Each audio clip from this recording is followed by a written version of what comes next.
Wanted to pull out the diesel heater after a year. Been running for about 4 minutes before it hurts. Starting to get hot. And this thing just doesn't skip a beat. So we've got our 5 kilowatt heater there, ran in line, intake side, output side. Pump, I lined it with this material and I put 2 fans on either side.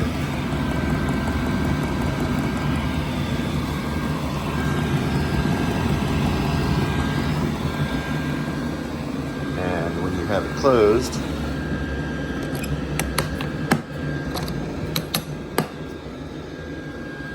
you can't hear the pump. She's cranking. All in a rigid box.